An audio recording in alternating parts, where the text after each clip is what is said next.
ಎಲ್ಲರಿಗೂ ತಿಳಿಸಬೇಕಾಗಿದೆ ಬಂಧುಗಳೇ, ಅರ್ಥ ಮಾಡ್ಕೋಬೇಕು ನೀವು. ಯಾಕೆ ಮುಸಲ್ಮಾನರನ್ನ ಟಾರ್ಗೆಟ್ ಮಾಡಿದ್ದಾರೆ ಅಂದ್ರೆ 40 ಕೋಟಿ ದಲಿತರು, 30 ಕೋಟಿ ಮುಸಲ್ಮಾನರು, ಎಷ್ಟಾಯ್ತು 40 30 70 ಕೋಟಿ ಇರ್ತಕ್ಕಂಥ ಈ ಜನ SC ST OBCಗಳು ಒಂದಾಗ್ಬಿಟ್ರೆ ನಾವು ಪಾರ್ಲಿಮೆಂಟ್ ಅಲ್ಲಿ ಇರಂಗಿಲ್ಲ ಅಂತಕ್ಕಂಥ ಭಯ ಇದೆ ಅವರಿಗೆ. ಈ ಭಯ ಕಾಡ್ತಾ ಇದೆ ಅವರಿಗೆ. ಈ ಎಲೆಕ್ಷನ್ ನಲ್ಲಿ ಮುರಳೀರವರೇ ಒಂದು ರಾಷ್ಟ್ರೀಯ ಪಕ್ಷವಾದ ಬಿಜೆಪಿಯಿಂದ 87 ಜನ ಆಯ್ಕೆ ಆಗಿದ್ದಾರೆ, 2% ಇರ್ತಕ್ಕಂಥವ್ರು. ಕಾಂಗ್ರೆಸ್ ಇಂದ 8 ಜನ ಹೋಗಿದ್ದಾರೆ, ಇತರ ಪಕ್ಷದಿಂದ 9 ಜನ ಹೋಗಿದ್ದಾರೆ. ಕೇವಲ 2% ಇರ್ತಕ್ಕಂಥವ್ರು 103 ಜನ ಪಾರ್ಲಿಮೆಂಟ್ ಅಲ್ಲಿ ಕೂತಿದ್ದಾರೆ. 85% ಇರ್ತಕ್ಕಂಥ ನಾವು ಭಿಕಾರಿಗಳಾಗಿದ್ದೇವೆ, ಭಿಕಾರಿಗಳಾಗಿದ್ದೇವೆ. ಇದು ಯಾವಾಗ ನಿಮ್ಗೆ ಗೊತ್ತಾಗೋದು? ಯಾವಾಗ ನಿಮ್ಗೆ ಅರ್ಥ ಆಗೋದು? ಇದು ಇಟ್ಸ್ ವೆರಿ ಸೀಕ್ರೆಟ್. ಅವ್ರು ಹೇಳ್ತಾರೆ उन लोगों का क्या जानता है वो मुसलमान दलित लोगों को, उनका हाथ में पावर है क्या, उनका हाथ में जुडिशरी है क्या, उनका हाथ में एडमिनिस्ट्रेशन क्या, छोड़ो ಹಿಂದೂ ರಾಷ್ಟ್ರ ಘೋಷಣೆ ಕರೋ ಅಂತಕ್ಕಂಥ ಮಾತುಗಳನ್ನ CNN ಚಾನೆಲ್ ನಲ್ಲಿ ಒಬ್ಬ ಪೂರಿಯ ನಿಷ್ಠಾನಂದ ಸ್ವಾಮಿ ಮಾತಾಡಿದ್ದಾನೆ. ये छोड़ो उन लोगों के क्या है, उनका हाथ में क्या है, सिर्फ बात करते हैं सोते हैं बस. ಮಾತಾಡ್ತಾರೆ ಮಲಿಕೊಳ್ತಾರೆ. ಬಂಧುಗಳೇ, ಅದುರ ಟಿಪ್ಪು ಸುಲ್ತಾನ್ ಸೈಯದ್ರವರು ಇಡೀ ವಿಶ್ವಕ್ಕೆ, ನೀವು ಯಂಗ್ ಇಂಡಿಯಾ ಪುಸ್ತಕವನ್ನು ತೆಗಿರಿ, ಮಹಾತ್ಮ ಗಾಂಧಿ ಬರೆದಿದ್ದಾರೆ ಯಂಗ್ ಇಂಡಿಯಾ ಪುಸ್ತಕ, ರಿಟನ್ ಬೈ ಮಹಾತ್ಮ ಗಾಂಧೀಜಿ.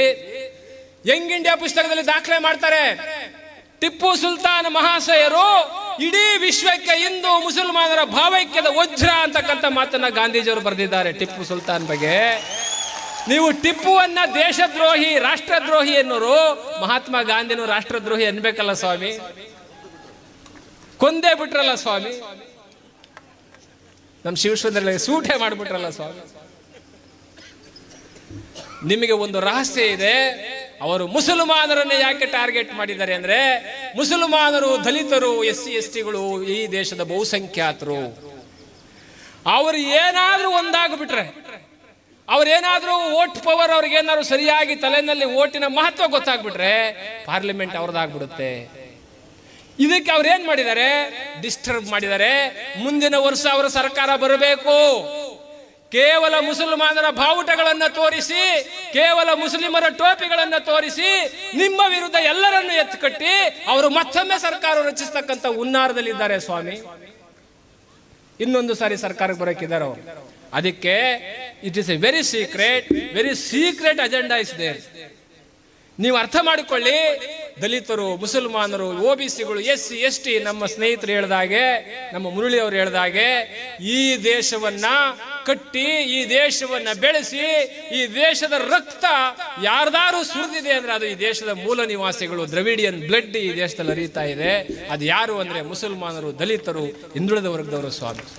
ನೀವ್ಯಾರು ದೇಶಕ್ಕೋಸ್ಕರ ಜಲಿಯನ್ ವಾಲಾಬಾಗ್ ಹತ್ಯಾಕಾಂಡದಲ್ಲಿ ಎಷ್ಟು ಜನ ಸತ್ರಿ ನೀವು? ಸಿಪಾಯಿ ದಂಗೆ ಒಳಗಡೆ ಎಷ್ಟು ಜನ ಸತ್ರಿ ನೀವು? 3ನೇ ಆಂಗ್ಲೋ ಮೈಸೂರು ಯುದ್ಧ, 4ನೇ ಆಂಗ್ಲೋ ಮೈಸೂರು ಯುದ್ಧದಲ್ಲಿ ಟಿಪ್ಪು ಸುಲ್ತಾನ್ ಅವರ ಖಡ್ಗವನ್ನ ಕಿಳಲಿಕ್ಕೆ ಸಾಧ್ಯ ಇಲ್ಲ ಕಣ್ರಿ. ಅವರ ಕತ್ತಿಯನ್ನು ಮುಟ್ಲಿಕ್ಕೆ ಆಗ್ಲಿಲ್ಲ, ಟಿಪ್ಪು ಸುಲ್ತಾನ್ ಖಡ್ಗವನ್ನ ಮುಟ್ಟಕ್ಕಾಗಿಲ್ಲ ಅಂತ ಒಬ್ಬ ಮಹಾ ದೇಶ ಪ್ರೇಮಿ ಟಿಪ್ಪು. ನಾನು ಇಡೀ ವಿಶ್ವದಲ್ಲಿ ಗಮನಿಸ್ತಿರೋದು ಒಂದು ಟಿಪ್ಪುವಿನ ತಲವಾರ್, ಇನ್ನೊಂದು ಡಾಕ್ಟರ್ ಬಾಬಾ ಸಾಹೇಬ್ ಅಂಬೇಡ್ಕರ್ ಪೆನ್ನು. ಇವೆರಡೂ ಸಹ ಇಡೀ ವಿಶ್ವಕ್ಕೆ ಮಾದರಿಯಾಗಿವೆ. ಇವೆರಡನ್ನು ಯಾರೂ ಮರೆಯಂತಿಲ್ಲ. ಅಂತ ಅದ್ಭುತವಾದ ಕೊಡುಗೆಯನ್ನು ಕೊಟ್ಟಿವೆ ಈ ದೇಶಕ್ಕೆ.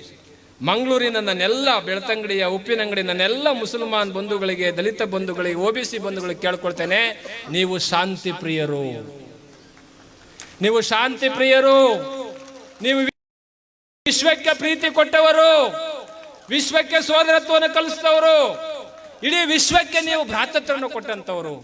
ನೀವು ಯಾವತ್ತೂ ಸಹ ಕೈಯಲ್ಲಿ ಆಯುಧಗಳು ಮಾತನಾಡಿದರೆ ದೇಶ ಉಳಿಯುವುದಿಲ್ಲ.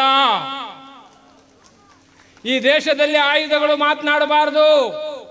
ಈ ದೇಶದಲ್ಲಿ ಆದರ್ಶಗಳು ಮಾತಾಡಬೇಕು ಸ್ವಾಮಿ, ಆದರ್ಶಗಳು ಮಾತಾಡಬೇಕು. ಪ್ರವಾದಿ ಮಹಮ್ಮದರ ಆದರ್ಶಗಳು ಮಾತಾಡಬೇಕು, ಬಸವಣ್ಣನ ಆದರ್ಶ ಮಾತಾಡಬೇಕು, ಕುವೆಂಪು ಅವರ ಆದರ್ಶ ಮಾತಾಡಬೇಕು, ಬಾಬಾ ಸಾಹೇಬ್ ಅಂಬೇಡ್ಕರ್ ಅವರ ಆದರ್ಶ ಮಾತಾಡಬೇಕು.